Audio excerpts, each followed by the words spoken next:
and welcome to AMC Movie Talk for movie fans. I'm your host, Ashley Mova, and this is the daily show where we give you all of the latest news from the world of movies, plus a little bit of insight into what it all means. Joining us, as always, is AMC Movie News Editor-in-Chief, John Campea. Well, greetings and the most heartfelt salutations, everybody. Welcome to the show, coming to you live from right here at the Stream.TV studios here in Hollywood, California. We loved Atlanta, but it's really good to be home. Also here, AMC Movie News Senior Editor, Amy Rose Eisenbach. Yeah, it was a wonderful trip. Thanks again to all of you wonderful fans for coming out. It was so nice to meet you. And we are exhausted. We packed so much in a few days, but it was a great time. Also here, AMC's Christian Harloff. Yeah, I noticed the ladies both colored their hair. I'm married. I pay attention to things. Thanks for noticing. Also here, AMC's Mark Ellis. I had no idea what you guys did with your heads, but congrats. For all I know, they were bald before we came here. I do not notice this stuff, and I'm married too. The first photo of Daniel Craig returning as Vaughn and a new behind-the-scenes look at Spectre has been released. The video features interviews from stars Dave Bautista, Léa Seydoux, and the production crew while shooting a major and difficult action sequence in the Austrian Alps. Production designer Dennis Gassner said, "The thing Sam Mendes and I talked about was how we are going to top Skyfall, and so far it's a good start. We are going to continue the history of the Bond films, making things that are exciting for the audience to look at, and what could be more exciting than to be on top of the world." John, what are your thoughts on these comments and new materials released for Spectre? I loved what I saw this morning. Because number one, you know they're dead serious about what they're doing when they will travel like that. They go to these, it's always these great films that pick the most remote places to go and shoot. And the shots they were setting up looked awesome. And what really got me excited, it might have been the art director or one of the associate producers, but they said, so me and Sam were talking, the director of the film. And it's nice to know they aren't targeting to make a good film. Their target is to exceed Quantum of Solace. Not Quantum of Solace. Skyfall. Please exceed Quantum of Solace. not very hard. Please exceed that. They want to exceed Skyfall. That's where they're aiming. And that was just so exciting. The scenery is beautiful. You got all the guys up there. The way they're shooting it. It did nothing but really hype my anticipation for this movie. I'm excited about it. Amy Rose, what do you think? I'm so excited as well. I'm so glad the team is back. Sam Mendes, I mean, that's one of my favorite Bond films. And Daniel Craig, and then Léa Seydoux as a Bond girl, she's just so fantastic. In a couple other roles, but blue's the warmest color. I was just like, she is a star. So I'm really excited. And it's just this franchise. It keeps going and going and getting better, and it's just absolutely beautiful. Just hearing, the team saying we were scouting for the most exciting location, and what a fun job that would be. I always thought being a travel scout, location, blah blah blah, would be such a fun job. So I'm so excited for this, and the stakes have been raised. I can't wait.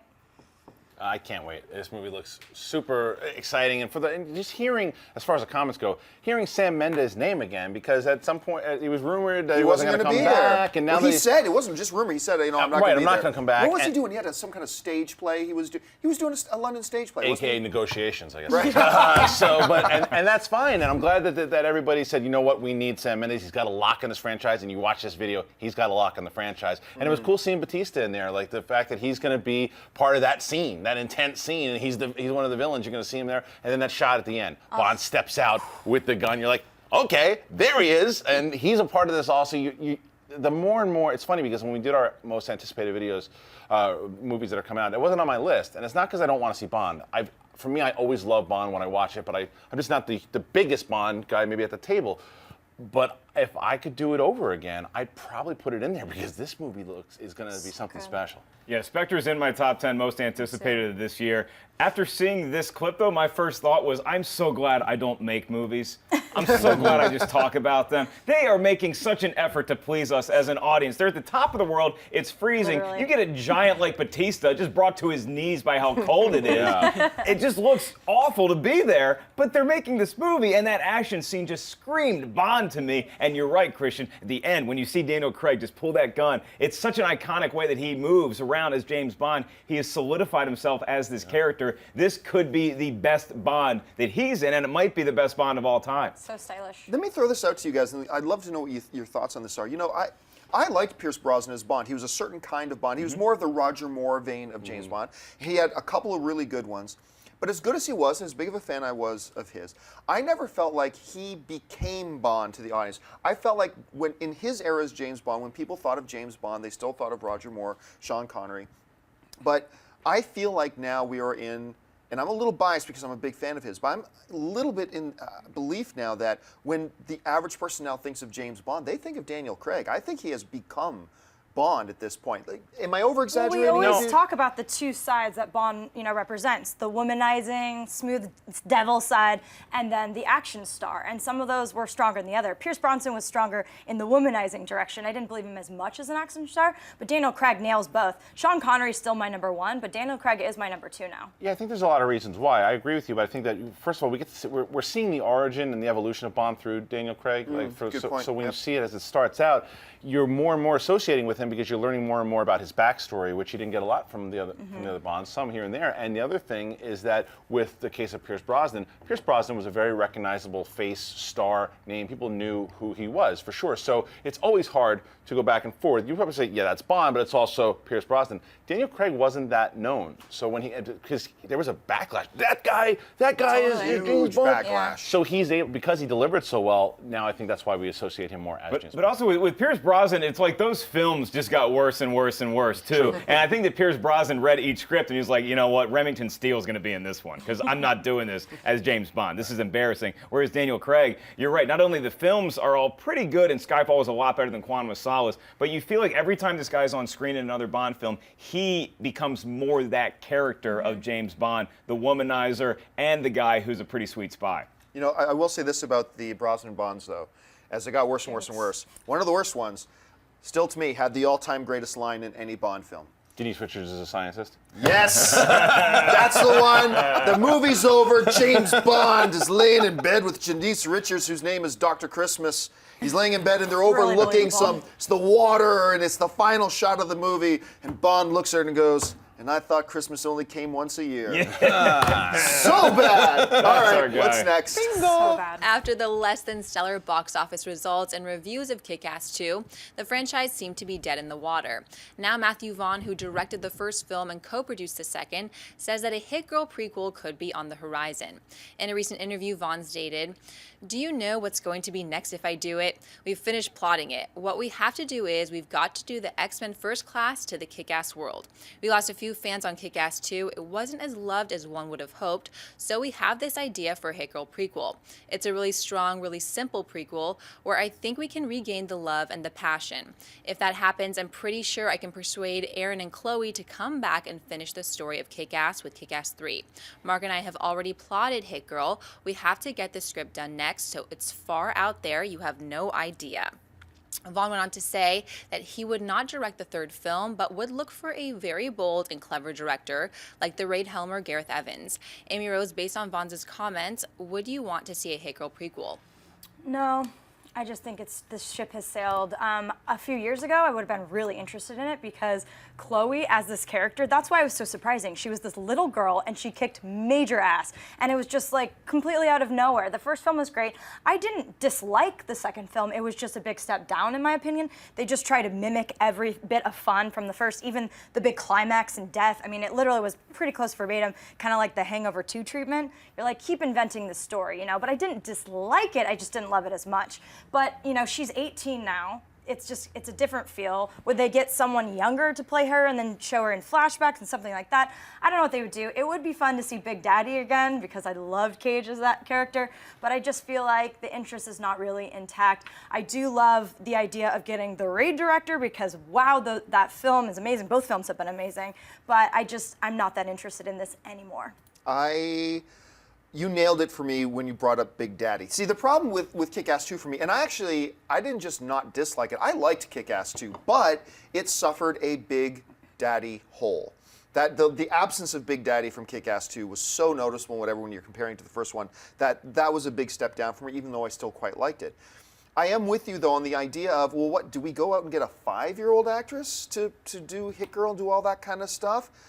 The only reason I'm going to say, yeah, do it, because I don't like the notion, I don't want to go back, I don't want to get a 5-year-old Hit Girl. It's not going to be Chloe Grace Moretz, so what's the point?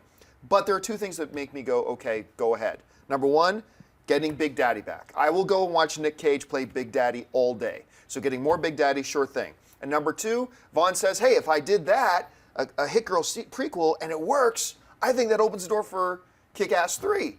Okay, then I'd be back on board for that too. I'd love to see a Kick-Ass 3, although I'm pretty sure Aaron Taylor Johnson said he was pretty much over it and he's not going to return. But he says, I bet I can convince him, so whatever.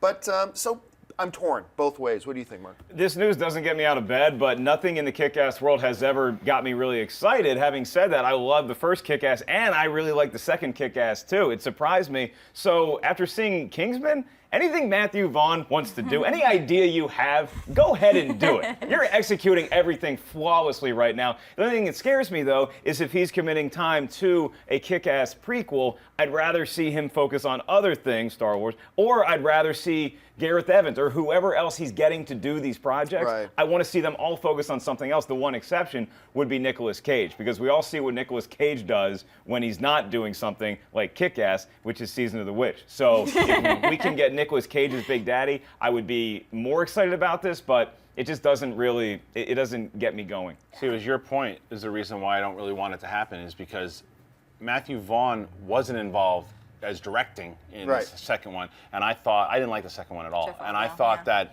the second one suffered tremendously because it didn't have that Matthew Vaughn directing flair. When you see Kingsman, that's the type of movie that Matthew Vaughn is doing. You're like, whoa, yes, it has the same magic that I did when I saw Kick-Ass the first time. And it needs Matthew Vaughn directing. And he says he's not directing it. And I love The Raid 2. It'd probably do a fun movie, but I'm with Amy Rose. I don't know if you need to go back into that world. The first one's a lot of fun. Let's go back and just watch that on Blu-ray a couple times. If you like the second one, great, enjoy that. But I don't think you need to explore this world. But that being said, if Matthew Vaughn is invested in it and putting all this time and effort, and then Evans does come direct it, would I want to see it for the Big Daddy reasons? Sure. I would rather, agreeing with Mark, watch Matthew Vaughn focus on other stuff, because this guy, I was talking to him in the car, I think Matthew Vaughn has surpassed Nolan as my favorite director. You know what's interesting though too is that I just thought of this. How about he does a prequel to Kingsman instead of Kick-Ass? I know a lot of you guys haven't seen Kingsman yet. Go to AMC right now and buy your tickets for the screening tonight. It is awesome, and I want to see more of these movies more than I want to see another Kick-Ass. Yeah, I'm getting so sick and tired of everybody in the world I know emailing me, telling me how awesome We were in Kingsman is. Atlanta. But yeah, tonight. And then there's another part when you guy kicks the guy in your face and he's so cool. And the accents are cool. I'm going to be at the AMC Las Vegas Town Square tonight. Actually, I'm going to go see Kingsman there tonight. You're driving to Vegas? Shocker. Yeah, And then you're going to see. right after the show today. I'm hopping on a plane going You're to the Vegas. only guy that drives to Vegas to see a movie. He's flying this time. I'm going to fly This this is a time. big I'm deal actually for him. flying. There you go. All right, folks, reach that part of the show for buy or sell. Here's how this works. In front of her, Ashley's got a few other items in the world of movie news. She's going to run them down. Then those of us at the table are simply going to say whether we buy it or sell it. So, Ashley, what do we got?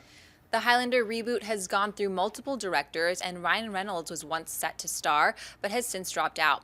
Visual effects artist Cedric Nicholas Troyan is still set to helm at the current moment, and it's now being reported that Dave Bautista may be playing the villain of the film Kurgan. Mark, if this is true, buy or sell Bautista playing the Highlander villain? If this was a year ago, I would be selling this because I'm like, wait, they're getting a wrestler can he act at all? But after seeing Guardians of the Galaxy and after seeing even that 2-minute Bond clip we were just talking about, yes, get this guy into the villain. You can put this guy in a lot of big budget franchise kind of movies, and I would pay to see it. I think Bautista's awesome. Get him in this movie. I'm going to buy it. First of all, let's face it, as classic as he is, as much as we all love Clancy, it's not like he put on a thespian workshop as the Kurgan in the first Highlander, which is in my top 10, has been, it's actually my top 5 all-time favorite films is the original Highlander. Let's not talk about the second one. And when you put Dave Bautista, look, we talked about him before, he's not a great actor. Dave will be the first one to tell you that. Dave has said publicly many times, I'm not that good of an actor. But you put him in the hands of a good director like they did with James Gunn, and then you just focus on his strengths, he can be a great screen presence. The Kurgan is a role that he was born for. There's not a lot of dramatic tension needed and stuff like that. So look, we still got to find out who's really going to helm this thing. Who's going to play McLeod? I mean, that's going to be who's going to play Ramirez. These are all big things. But this is a good first step. So on that basis, I'm going to buy it. I'm going to buy it as well. Yeah, he's not the greatest actor, but there's something about watching him on screen. I mean, even Drax, like those lines were cheesy, but the way he delivered it, I was just in. I was just completely in. And he was, you know, an anti-hero. They kind of all were. So it will be nice to see him completely play villain. What's the other one coming up? The kickboxing one that he's also going to be the villain? Oh, he's in Kickboxer. Kickboxer, yeah. There you go, the kickboxing one. So, I mean, he can't be typecast because he's just new to acting, so he's not. But I mean, he just fits that mold so perfectly. So they're gonna play on it. But yeah, I'm in. I think this would be fun. We don't have a star yet, so it's hard to get really excited about it. And it sounds like the director might be directing The Huntsman, the spinoff from it. So I don't know if he's gonna drop out of this. We'll see. So it's got a lot of work to do, but yeah, I'm in for this role. Bye. Yeah, I buy it as well, and for all the reasons that you guys saying, as far as he's not the best actor for sure, but what his team has done well, his his agents, whatever, they're getting him the roles where he doesn't have to do much except be menacing or powerful, because what he does have is charisma. Yep. He absolutely has charisma every time, and he's in the Bond movie too. He's not going to be doing that much to where he's really got to go back and forth with Daniel Craig as far as acting chops. He's going to be menacing. He's going to probably beat up Daniel Craig a couple times. He's going to drive a car and go, "Arr!" and I'm on board. And yeah, same thing. And he did it in Riddick, and he's done it in Guardians. You don't have to give him a lot of stuff. He knows that, and maybe he's a guy like whether it be Vin Diesel or even Channing Tatum, and eventually he evolves. Look what The Rock's done. And I think The Rock's got a little more chemistry and better acting chops than Bautista, but Bautista is taking the right roles, so I'm on board for this. All right, what's next? The first trailer for writer-director Cameron Crowe's latest film has been released. Aloha stars an amazing ensemble, including Bradley Cooper, Emma Stone, Rachel McAdams, Bill Murray, and Alec Baldwin. The film follows Cooper as a celebrated military contractor who returns to the site of his greatest career triumphs and reconnects with a long-ago love, McAdams, while unexpectedly falling for the hard-charging Air Force watchdog assigned to him, Stone. Christian, buy or sell this first trailer for Aloha? Oh, I buy it. I buy it because no one realizes that it's actually a Wedding Crashers sequel. You have him and Rachel McAdams teaming up. But no, I haven't seen a great Cameron Crowe movie in a while, and this had elements of a great Cameron Crowe movie. And he's always good with music. Music's like Cameron Crowe's thing, and he puts it in the trailer really well. I like the teaming of both. That line when he orders the espresso, it's like, make that a triple. All that stuff and the opening with Alec Baldwin, and I like the fact that Danny McBride is in a Cameron Crowe movie, not playing this over-the-top silly character. I want to see his acting chops in a Cameron Crowe movie. So as I'm seeing it so far, and I like that it's coming out a little earlier. I know that you might see and go, oh, this is just going to be Oscar bait down the line. This might be an Oscar bait movie. I like that it's coming out earlier because we have a movie with more substance before we get to all the big blockbuster fun popcorn movies. Not to say that some movies don't have substance, but you know what I mean, like a smaller movie with character study and all that. So I'm on board. Rose? I'm so excited about this. I mean, sure, we haven't had a Jerry Maguire or an Almost Famous in a while, but even his other films, you could see the intention. Maybe the execution wasn't as good, but I don't think they were flops per se. I just think he's so incredible, especially when, this ensemble, it's ridiculous. They're all so damn likable, every single one of those people. So I'm just in, and I think it seems like Cooper and Stone are going to have amazing chemistry. I mean, some of his films, you can always know the romance aspect, where it's going to go, but the way it gets there is just such an adventure, and I love his sharp, witty dialogue, and it looks beautiful. And Alec Baldwin, he has just made such a resurgence. I just love him, so I'm really excited about this one. Mark? Yeah, I'm totally buying this. I would already buy it if it was just Bill Murray in the trailer, and the fact that we get this incredible ensemble. And like Christian said, it's Cameron Crowe, and what that guy does well is he works with actors and he gets great dialogue and scenes out of them. And what's most intriguing about this film to me, though, is that Bradley Cooper had a relationship with Rachel McAdams' character, and now he might be sweet on Emma Stone's character. And there's a scene where he's talking to Rachel McAdams about this other girl in the kitchen. And I'm like, man, that is one lucky dude. Like, I want to see how this movie makes me feel something for that guy. Because I'm showing up to this movie and I'm like, oh, he can hook up with either one of these. This guy's got a great life. Bradley Cooper has time and time again impressed me with his ability to get into a character and make me forget that he's just this good-looking dude who could have any woman he wants. Which he is. He could have any dude he wants too. So yeah, I'm fully buying this. I'm going to go against the grain. I sell it. I thought this trailer was flat, emotionless. Honestly, there was nothing to it. I mean, and Cameron Crowe doesn't get the benefit of the doubt with me anymore ever since Elizabethtown. But not that he hasn't done brilliant stuff. Bad. It was that bad.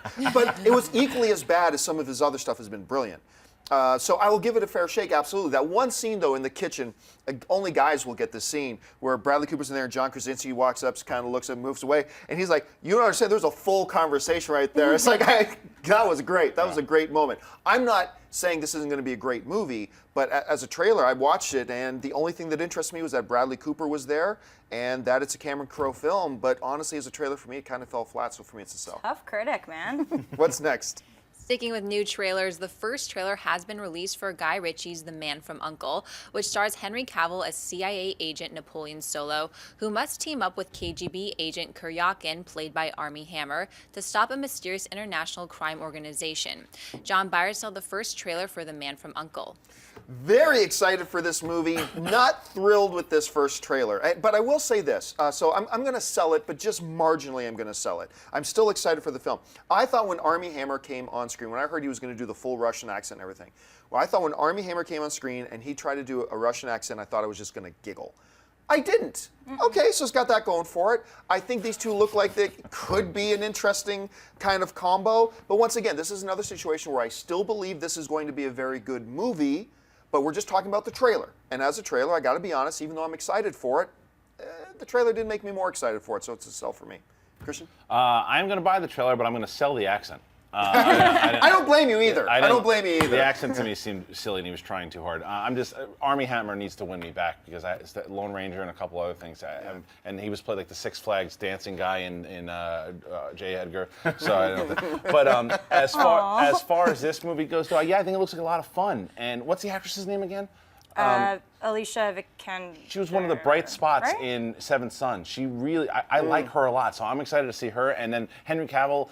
Wait a minute, there was a bright spot in Seventh Son? She was it. I thought she was it. But the back and forth with these two, I think this could be a fun movie, and the fact that Guy Ritchie's doing it, I did like it had like an Ocean's 11 type feel to it, even though it's a spy film. Yeah, it really did. That's true. To me why I liked the trailer, because I'm like, I just want to see a fun movie. I want to see a movie that, you can have this back and forth and maybe a Guy Ritchie tone. You'll get violence here and there too, but it's fun. And that's what this vibe felt like, so I was on board.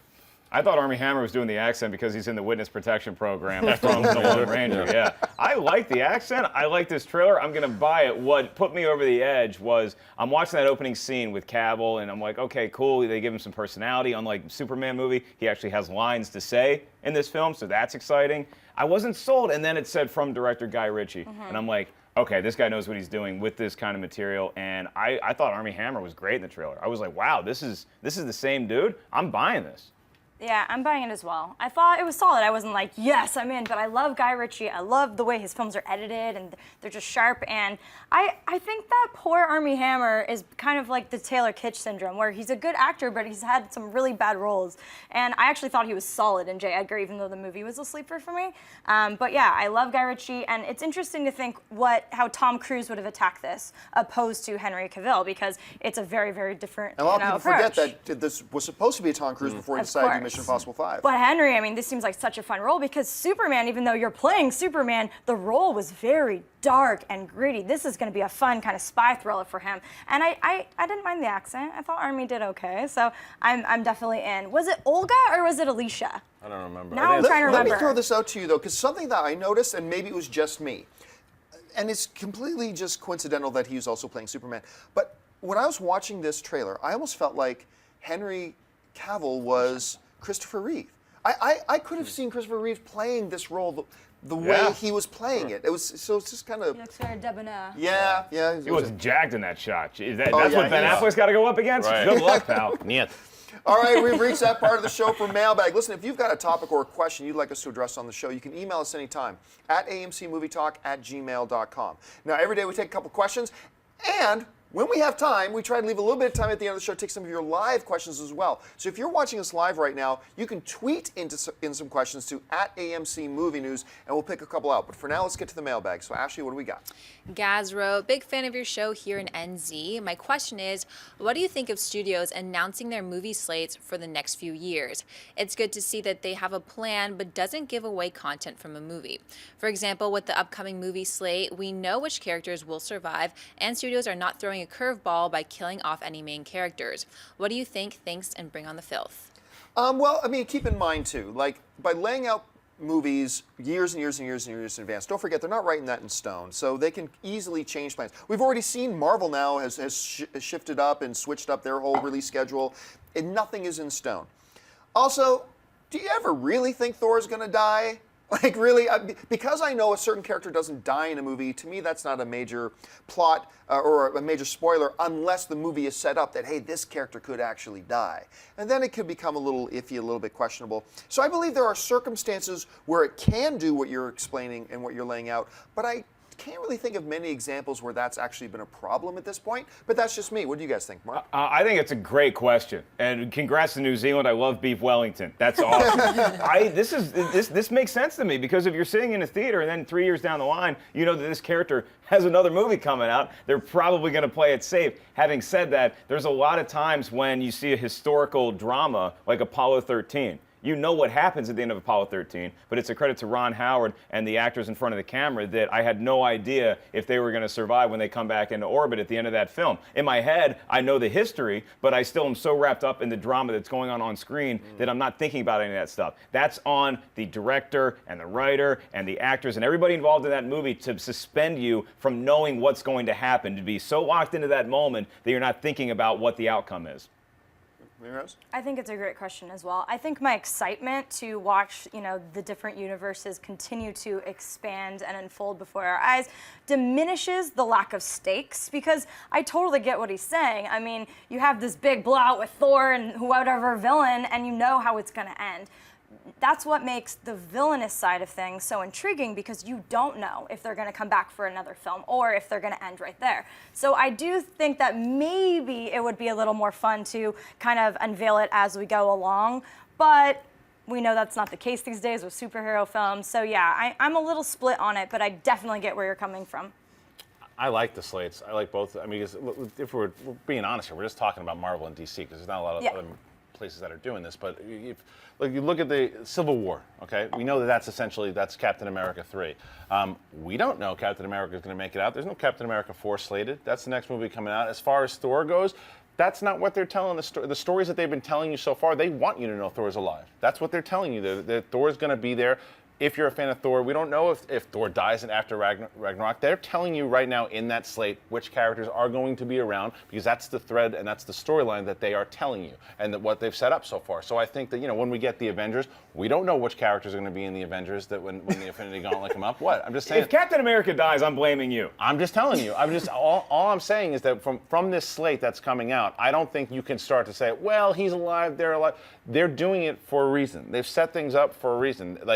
I always say that right now, the way Marvel is, it's like a television show for them. It's a television series. They have their episodes planned out, and they know which direction they want to go to. And they just got a big piece the other day, so now that's going to shift some stuff. So I actually like the slate. I think it does a lot of for Marvel. We don't know what DC yet. DC could be shuffling stuff around. Right. They haven't proven themselves yet. Wouldn't it be wild? Wouldn't it be absolutely wild? Because using the example of Captain America, and who knows what happens to him after Civil War, right?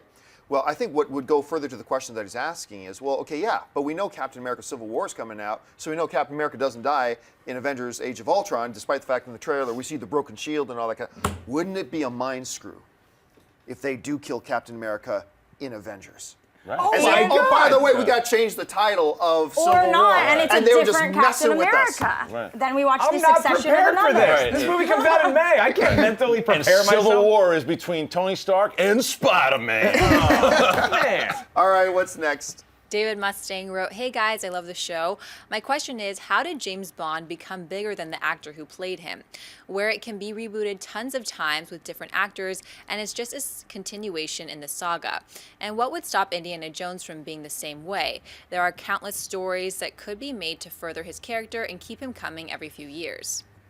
Well, the thing about Indiana Jones is nothing is stopping it, but the difference between Indiana Jones and the James Bond thing is that Indiana Jones has always been one guy, and for generations now has always been one guy. There are generations of film fans that know Indiana Jones as Harrison Ford. So it's a different situation. I'm not saying they can't do it with Indiana Jones. I think they can, but it's a different situation. With James Bond, I think it just became that by doing it. James Bond was a popular character. There was a series of books that it was based on. They could switch guys. They did that with Batman not so long ago, where they were switching up Batman every couple of years. Like, who's next up at bat? I remember that was the big thing. Like, after Val Kilmer came on, I was like, who's next? And then George Clooney, who's next? So Yeah. I don't know. I think it was just time made the character bigger than the actor. Like, to me, the character is always more important than the actor, but I think time made the character bigger than the actor. And I think we'll all feel fine. I love that graphic, by the way. I think in time we're all going to feel totally fine about a new Indiana Jones once it happens once. Once they make the change once, then we're all going to be more comfortable with it and be fine with it. I don't know. How do you guys see it? I think as soon as Roger Moore stepped on set the first day to make his first James Bond film, that all went out the window. And it's like, okay, now anybody can step in and play James Bond. I think Roger Moore is one of the best James Bond. I like his movies a lot, but that hasn't happened yet with Indiana Jones. And James Bond never had to deal with the internet and deal with fans participating on the conversation like it is now. Like if they had done this with Indiana Jones in the late 90s, maybe it would have been a different situation. Or if River Phoenix, God rest his soul, hadn't passed away. And they're like, hey, you know what? Let's put River Phoenix as the new Indiana Jones. Maybe that would have been a different scenario. But now that we're in 2015 and everybody can let their opinion known, it's a different scenario than it used to be. And have Joaquin as a villain. Yeah, that was my point also. I was going with the internet, because when you had Roger Moore, they announced it, you saw the movie, you either accepted it or you didn't, and the audiences did. If they didn't have movie shows, they were saying, what do you think about Chris Pratt? What do you think about Bradley Cooper? They didn't have like all the websites. So yeah, but that's not to say it can't work. I agree with you, John. It's like if let's say it's Chris Pratt and he goes in there and he just crushes it, and you accept him right away as, I'd rather him as Nathan Drake, but you have him out there and he crushes it and everyone accepts him. Then he sets the bar now that you can eventually change it over, because that's after 4 or 5 films. There's a new guy they want to try as Indiana Jones. Well, we've done it once before. Let's try it again. And there's some Bonds that didn't work. So I like George. I also think it has to do with the international flavor of Bond. It's very global. It's very universal. That's something that Indiana Jones, while it might be loved by different countries, it's not the same thing. I mean, Fleming, the UK, like this is a very global event. So the character is larger than the actor. It's just kind of been the way it's been, invented. Indiana Jones could be that way, but it's just, again, the players who have attacked the franchises very differently. So I think that international flavor and all the gadgetry and just shooting from all around the world just kind of gets everyone on board with it. Batman, I mean, you're right, the internet, man, I'm so glad I didn't grow up with Facebook and all those things. Like, our kids are screwed in such a harsher time. Well, you know what? For a long time, though, I said, and this conversation has made me want to go back on something, because I've said for a while that everybody knows I'm a huge Chris Pratt fan, but I've also said I don't know that I see him as a fit for Indiana Jones. Not every great actor is a great fit for every role, right? But now talking about James Bond here, it made me realize one of the really interesting things about all these guys who've played James Bond is that they've all played their own James Bond. Roger Moore's James Bond is an infinitely different James Bond than George Lazenby's James Bond was, which was infinitely different than Sean Connery's James Bond, which was a different James Bond from Timothy Dalton's James Bond, and ultimately, Daniel Craig's. So why not have a Chris Pratt come in and make his own Indiana Jones? And when George Lucas and Spielberg came up with the character of Indiana Jones, it was, hey, I have a version of a James Bond type movie. They always wanted to craft the series like James Bond. Right. So with a hat and a whip. All that stuff, yeah. All right, folks. Well, I said we would take some live questions, but we have gone over time, so we don't have time for it. I will make sure Dennis saves some extra time tomorrow to take live Twitter questions. So thank you so much for joining us. Listen, folks, don't forget, lots of great films playing at AMC Theaters right now. Head on over to www.amctheaters.com for your theater, showtime, and movie ticket information. Don't forget, although the official launch date for 50 Shades of Grey and The Kingsman is tomorrow night, you can see them tonight at most AMC theaters, so go on over there to the website and get your tickets now. Don't forget to click the thumbs up button. Make sure you subscribe to our YouTube channel. If you want an audio-only version of this episode, look in the description below, and you'll find a link to our podcast feed. I want to thank the people sitting at the table with me. First of all, sitting to my left, Mr. Mark Ellis. Mark, where can people find you online?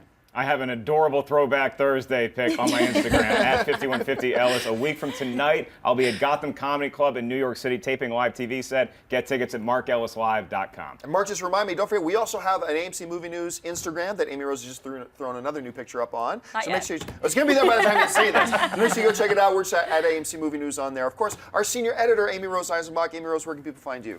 At Amy Rosie on Twitter and Instagram. And my lovely Alicia Malone held down the fort for AMC Indie Spotlight while we were in Atlanta, so check it out. She did a great job. It's on AMC Independent right now. Alicia always does a great job. She And sure of course, does. Mr. Christian Harloff, who also always does a great job. We won't talk about Mark. Christian, where can people find you online? Hey, come on, man.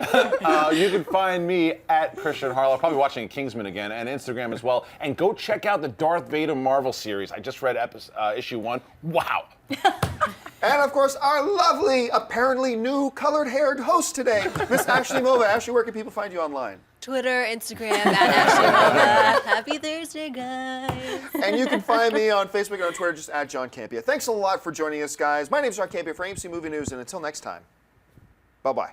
Hey everyone, if you like this video, click that thumbs up button and make sure to subscribe to our AMC Movie News YouTube channel. It's free and helps you stay up to date with all the latest movie news, as well as our daily AMC Movie Talk show. Also, make sure that you follow us on Facebook and Twitter to stay up to date with all of our special promotions, contests, and prize giveaways.